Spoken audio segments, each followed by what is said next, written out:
Hey guys, welcome back to Coin Knowledge. I just want to get on here and kind of do a quick recap. I know Avalanche Gaming just put out a tweet about kind of a Avalanche Games in 2023 review. I kind of want to go through this thread here because I thought it was very useful on a lot of these projects we actually talked about throughout the bear market and kind of just highlight some of the major highlights of 2023 on Avalanche as far as Avalanche Gaming goes.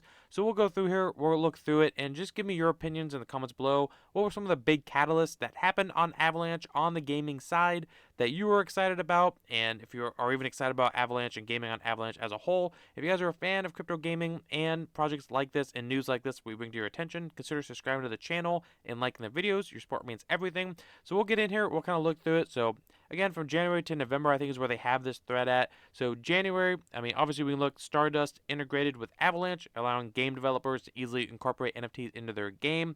And this is January 19th. This is how they kind of like kicked off the year. Again, not every single update and partnership and catalyst is going to be on this thread, but a good chunk of them will be. We actually covered a lot of different partnerships as much as we could on this channel throughout the bear market, so you can find a lot of those videos on this channel if you look back far enough. So that was January. February, another one that we covered, DOS Labs launches their own subnet, DOS Chain, to support their title, MetaDOS, and other forthcoming games.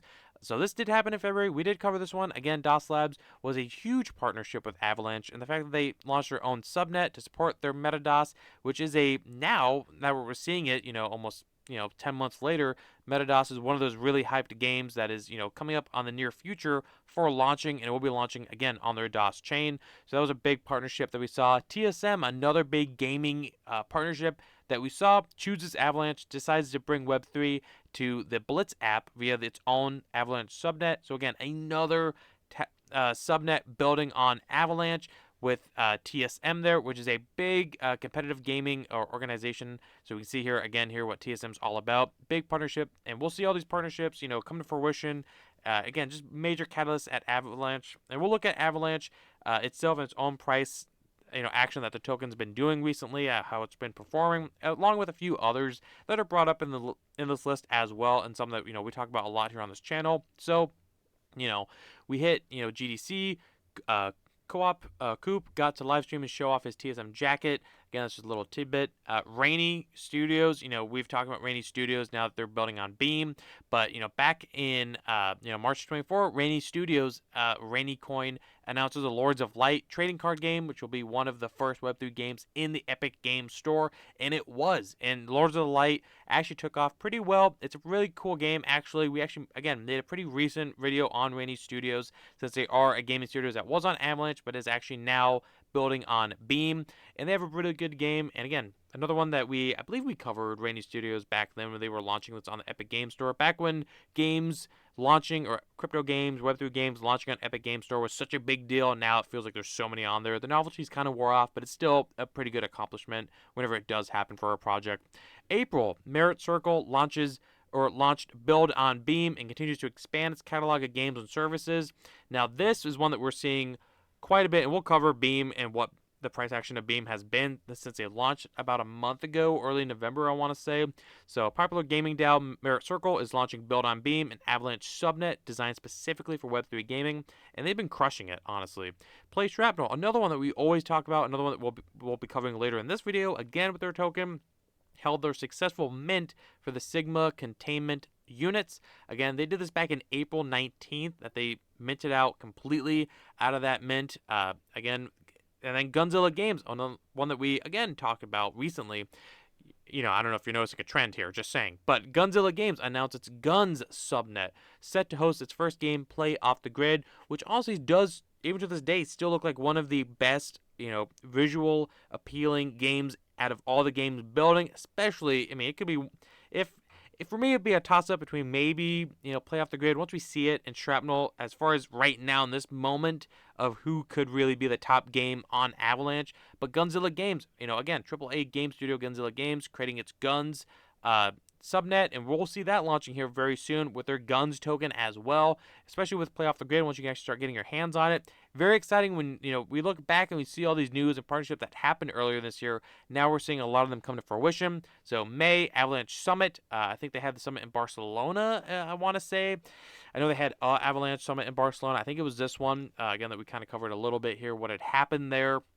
Ava Cloud launch, making subnets more accessible to game developers, and we've seen that. I mean, they have had so many subnets built on Avalanche this year alone. It used to just be, I remember when I think DeFi Kingdoms was the first subnet, and then Krabata came out with their Swimmer subnet, and then I think the Swimmer subnet or Krabata is kind of foreclosed a little bit, I want to say, for lack of a better term, but DeFi Kingdom's obviously still kicking, and now we've seen so many other subnets just this year alone. It's just crazy looking back on how time flies. But Ava Cloud, for game devs, this means that they can spin up their own gaming subnet quickly without extensive Web3 gaming expertise, and they can use, if they want, their own native token as the gas fees that we've seen on so many other subnets, which again, very, very impressive. Another big bullish thing for Avalanche. Play Providence, which is another great game that we've talked about a little bit, but I've yet to make a full-on review video on. But Play Providence is another great game that is coming to Avalanche, and they should be. I think we're expecting them to launch maybe in 2024 for the whole game, I want to say. With their Providence, another one, great one. June, we introduced our Arcade 3 program with the initial partners, Greer and Gummy, I don't know how to say those names, to help bridge the world of Web3 and Web2 gaming. Another great partnership. We had a blast. Again, they were just doing more events. Fableborn, another one we've kind of talked about, announces a $5.5 million raise. This was in June. So Fableborn, another game coming to the Avalanche network, and another one of those games that I think is actually pretty hyped, and I'm looking forward to it when it launches. So July, Solart Games launched their Avalanche subnet with Legend d'Atoir as their first title on the platform. So another subnet. We hung with Pulsar Game for the launch of the game Season 2.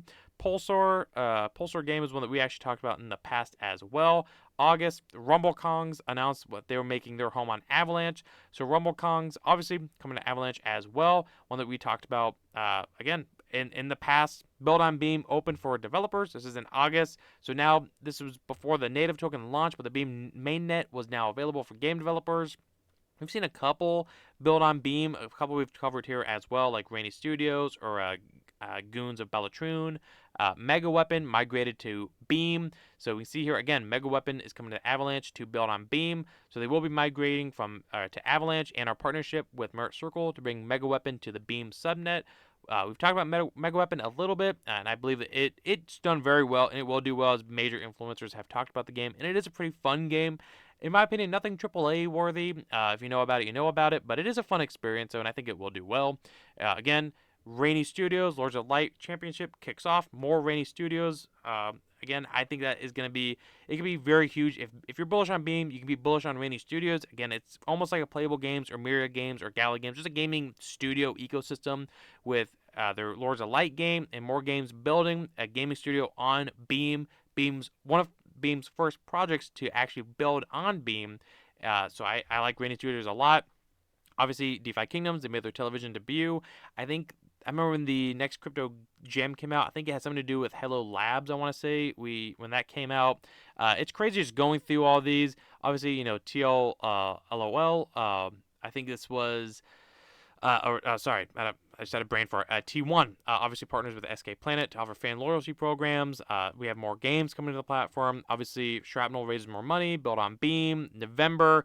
Again, we had just so many news here. It's insane. They had a playtest with Play Shrapnel. And then the latest one was build on Beam went permissionless, meaning that now anyone can build on Beam. And that's just, again, some of the catalyst in 2023 for Avalanche Gaming specifically. Again, this does not have all of them. There was way too much that happened. We tried to cover as much as we could on this channel. If you're curious, you can go back through and watch. And we look at Avalanche here. I mean, we were talking about Avalanche all bear market. We're talking about last bull or towards the end of it. We're talking about all bear market. I was screaming, hey, Avalanche under $10 is a bargain considering everything that they have going on, especially all the partnerships. Like we just saw a few of them in that thread, but all the other ones that we saw happen was huge. And then we saw it run quickly up to just almost to $50, and now it's retracing a little bit, but I mean, even at a $15 billion market cap, I think Avalanche is definitely gonna just blow past its all-time highs of about $15 billion in market cap. And I see Avalanche being, honest to God, I mean, this is, Not financial advice. It's just I wouldn't be shocked if we see Avalanche even at like a 50, 75, even $100 billion at the peak of this next bull run. Just with the partnerships they have, the subnets that they have, I would not be surprised. But again, don't hold me to that. It's just, again, not financial advice. Do your own research. But we can talk about it in the comments below. And then obviously Beam, Merit Circle subnet, Beam. They launched end of October, early November, well, just end of October, and we saw them quickly climb up from, I think it was like a $300 million market cap, and they got over a billion. They were at $1.25 billion in market cap. They've retraced a little bit, to about 850 million, which they should. I mean, that was a pretty insane run for that kind of market cap, but Beam is going to do very, very well. Again, I think Avalanche will kill it. Immutable X will kill it. Beam will kill it. Yeah, I didn't mean to throw Immutable X in there, but it's true. I do think they'll kill it. And we look at Shrapnel. Right now in this time, for a game that has their token out and a game that, should be launching pretty soon, I think that Shrapnel is one of the top tier games on Avalanche. And we saw that, again, they launched beginning of November at about 7 cents, at about a $20 million market cap. It won't show me, but I think it was like a $20 million market cap. And then they quickly shot up, and then they retraced a little bit with some, they had like an internal team dispute or lawsuit.